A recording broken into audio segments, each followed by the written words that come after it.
കഴിഞ്ഞ ദിവസങ്ങളിൽ സോഷ്യൽ മീഡിയയിൽ കണ്ട മന്ത്രി PA മുഹമ്മദ് റിയാസ് പറഞ്ഞ് ഒരു പ്രസക്തമായ കാര്യമാണ് ഈ വീഡിയോ ചെയ്യാൻ എന്നെ പ്രേരിപ്പിച്ചത്. ഞാനും മുന്നേ ഇതിനെപ്പറ്റി വീഡിയോ ചെയ്തിട്ടുള്ളതാണ്. തോൽക്കാൻ പഠിക്കുക എന്നതാണ് ഈ കാലഘട്ടത്തിൻ്റെ ആവശ്യമെന്നും കുട്ടികളൊക്കെ കളിക്കുമ്പോൾ തോൽവി ഉണ്ടാവും, അതിൽ നിന്നൊരു പാഠം നമ്മൾ പഠിക്കേണ്ടതുണ്ട് എന്നതുമാണത്.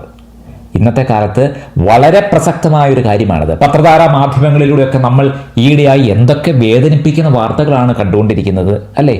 നമ്മുടെയൊക്കെ ചിന്തകളുടെ അപ്പുറത്തേക്ക് കാര്യങ്ങളൊക്കെ മാറിയിരിക്കുന്നു എന്നതാണ്. ചെറിയൊരു പാളിച്ച വന്നാൽ, ചെറിയൊരു പരാജയം വന്നാൽ പോലും നിയന്ത്രിക്കാൻ പറ്റാത്ത, അംഗീകരിക്കാൻ പറ്റാത്ത നിലയിലേക്ക് കുട്ടികൾ മാറിയിരിക്കുന്നു. അപ്പോൾ കുട്ടികൾ തോൽക്കാൻ പഠിക്കുക എന്നത് വളരെ പ്രധാനപ്പെട്ടതാണ്. ജയിക്കാനല്ല, തോൽക്കാനാണ് കുട്ടികൾ പഠിക്കേണ്ടതും നമ്മുടെ കുട്ടികളെ നമ്മൾ പഠിപ്പിക്കേണ്ടതും. അവിടെയാണ് ഈ കായിക മത്സരങ്ങളുടെയും കളിസ്ഥലങ്ങളുടെയും ഒക്കെ പ്രാധാന്യം. തോൽവിയുമായി പൊരുത്തപ്പെടാൻ കുട്ടികൾ ശീലിക്കുന്നു. സഹിഷ്ണുത വളർത്താൻ പരിശീലിപ്പിക്കപ്പെടുന്നു.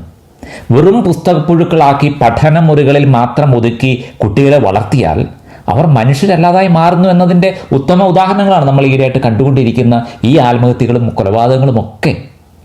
മാതാപിതാക്കളുടെ കടുത്ത മത്സര മനോഭാവങ്ങളും കാർക്കശ്യ മനോഭാവങ്ങളും ഒക്കെ ഇളം മനസ്സുകളെ ഉത്കണ്ഠാകുലരാക്കുന്നുണ്ട്.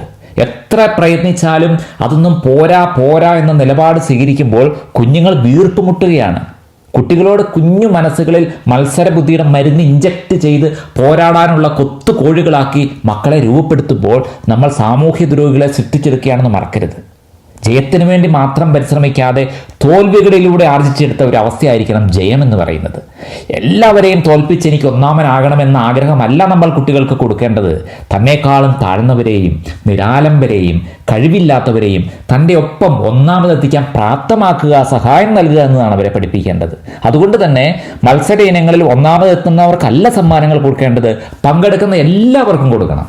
പരാജയങ്ങളെ മധുരമുള്ളതായി കാണാനും ജീവിതത്തിൽ വിജയം മാത്രമല്ല പരാജയങ്ങളും ഉണ്ടാകുമെന്ന് നമ്മളവരെ പഠിപ്പിക്കണം.